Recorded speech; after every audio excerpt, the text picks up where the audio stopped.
Salut à toutes et à tous, c'est Antoine, bienvenue dans cette nouvelle vidéo. Aujourd'hui nous allons voir ensemble comment avoir une bonne relation avec son coach. Dis-toi que c'est extrêmement important et que tu ne resteras pas dans ton club toute ta vie. Voilà, tu vas changer de club à un moment ou à un autre et le coach va te recommander oui ou non. Soit il va te dire oui, c'est un bon joueur, ce joueur-là, il a un bon état d'esprit et tout ce qui s'ensuit et il va appuyer ta candidature, on appelle ça le piston. Ou sinon, il va tout simplement dire, ben voilà, ce joueur, j'ai eu des problèmes avec lui, il a eu un mauvais état d'esprit, il a beaucoup d'état d'âme, il n'accepte pas d'être remplaçant et tout ce qui s'ensuit. Donc, ça peut être à ton avantage comme être un inconvénient pour toi. Alors, pour avoir une bonne relation avec son coach, jouer titulaire, que la saison se déroule bien et qu'il te recommande par la suite à d'autres clubs, on va passer par 4 points extrêmement importants. Premier point, c'est mettre les choses au clair dès le début avec lui. Voilà, tu vas le voir au début de la saison. Bonjour coach, qu'est-ce que vous attendez de moi? Ok, vous attendez ça de moi, d'accord. Antoine, je t'ai recruté parce que tu es un bon élément dans l'équipe, etc. D'accord coach, merci. Après en général, le coach, il te dit, si tu es titulaire, il va te dire, écoute, cette année, je compte sur toi, tu seras le titulaire, le numéro 1, indiscutable à ton poste, etc., etc. Ou sinon, il va te dire la petite chose, où là ça sent le piège, mais il veut te la faire passer un peu, il veut te passer la crème un peu. Écoute, cette année, durant les matchs de préparation, je sélectionnerai le meilleur au poste. Il te dit pas, tu vas être titulaire, non, il dira, selon les matchs de préparation, je sélectionnerai le meilleur au poste. Alors que avant la préparation, le coach a déjà en tête les titulaires et les numéros 1 à chaque poste, mais il veut te faire passer la pommade entre guillemets. Donc comment là t'es fixé, et ensuite dès que tu auras mis toutes les choses claires avec le début, tu sais que tu n'auras pas de surprise durant le début de la saison ou durant la saison, à moins que ce coach-là soit un hypocrite avec toi et un menteur en te disant que tu es le numéro 1 et là tu arrives dès le premier match de championnat, et ben tu es le numéro 2, tu es remplaçant, et là ça pose de gros problèmes et c'est là où commencent les ennuis. Mais avant toute chose, mets les choses au clair et sois clair avec lui. Deuxième point, après avoir mis les choses au clair, l'honnêteté. Alors là, l'honnêteté, ça va être extrêmement important avec un coach et en espérant que lui aussi soit honnête envers toi pour que les choses marchent des deux côtés. Dans l'honnêteté, ce qui va être intéressant avec lui, avec le coach, donc quand tu mets les choses au clair, dis-lui qu'il soit honnête avec toi. Lorsqu'il te fait du remplaçant ou même lorsque tu es bon, l'honnêteté. Voilà, aujourd'hui, tu es super fort, donc tu es le numéro 1, je te fais jouer toi. Aujourd'hui, lui, il est meilleur que toi, donc je te mets sur le banc. Ou sinon, si tu veux changer de club, ça c'est extrêmement pour la relation avec son coach. Si tu veux changer de club, préviens ton coach. Voilà coach, aujourd'hui, comme vous le savez, vous ne m'accordez pas beaucoup de temps de jeu. Bref, tu lui parles et tu lui dis, voilà, j'aimerais en discuter avec vous, mais l'année prochaine, au mercato hivernal ou estival, je vais faire des essais, donc potentiellement partir du club.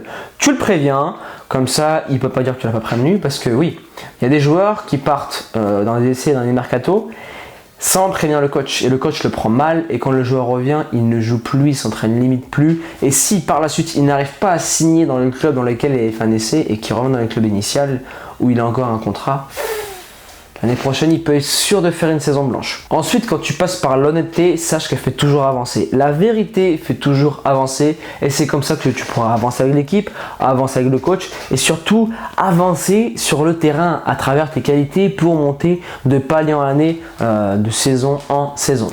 Ensuite, après l'honnêteté, on va arriver au troisième point. C'est rendre l'appareil au coach quand tu es sur le terrain. Bon, le coach... son but à lui, c'est de créer une équipe et qui lui donne envie de mouiller le maillot pour lui. Mais toi, ton but, c'est voilà. Aujourd'hui, le coach, j'ai mis les choses au clair, j'ai été honnête avec lui et il m'a fait confiance. C'est le début de la confiance quand il te met sur le terrain. Et là, si tu le rends l'appareil à chaque fois, si tu te dépouilles, si tu écoutes bien les consignes, si tu es décisif, si voilà, tu joues avec les tripes et le cœur, on pourra passer au point suivant, au quatrième point. Mais avant toute chose, tu dois te battre pour l'équipe, pour toi, pour le coach, en lui montrant que aujourd'hui coach, vous m'avez mis titulaire et vous n'allez pas le regretter. Ou sinon coach, vous me faites rentrer à la 85e, c'est pas grave, je vais jouer 5 minutes, je vais marquer. Je vais vous faire comprendre que je suis un joueur qui ne vous décevra jamais. Et là, tu pourras arriver au quatrième point et c'est là où tu as tout gagné. La confiance du coach, c'est le quatrième point. Tu dois installer une relation de confiance avec le coach et une relation de confiance, c'est une relation qui marche bien. Et cette relation-là va faire que sur le terrain, cette connexion entre lui et toi sera grandiose et très fort. Par exemple, Zizou et Cristiano, ils avaient une super connexion. Zizou, il sentait un peu Cristiano un peu fatigué, qui pouvait pas enchaîner tous les matchs, surtout cette saison, la dernière là. Il a dit écoute, Cricri, hop, je te mets sur le banc. Cristiano, il était pas ok, hein, mais il fait écoute, t'es fatigué, il le met sur le banc. Et lors de matchs de Ligue des Champions, 2 semaines après, qui marquait 3 buts, tu disais merci. J'ai voulu jouer parce que je suis un compétiteur, je veux tout le temps jouer, mais tu as su me cerner et avoir cette relation avec moi. Il l'a mis de côté, comme ça, il est plus performant par la suite.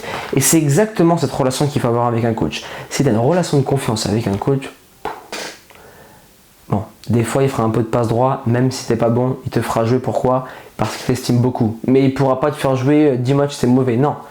Mais en tout cas, quand un coach a confiance en toi, il y a le piston qui va rentrer en jeu pour jouer sur le terrain et pour la suite. Et après, une bonne relation égale de bons résultats. Pour récapituler cette vidéo, étape par étape, pour avoir une bonne relation avec son coach, mettre les choses au clair, être honnête avec lui, le rendre l'appareil sur le terrain quand il te fait confiance et après, en lui rendant l'appareil, tu vas installer une relation de confiance coach-joueur et là, tu as tout gagné sur le moment présent et dans le futur car il va se démener pour toi, il va insister, il va pousser ton CV et ton dossier pour que tu signes dans les différents clubs. On arrive maintenant à la fin de cette vidéo et il faut absolument battre un record.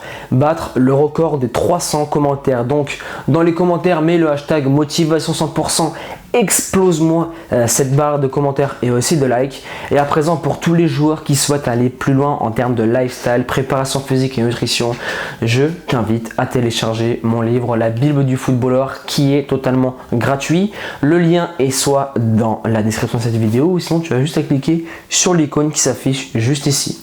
À présent, je te laisse là. Persévérance et motivation et on avance ensemble.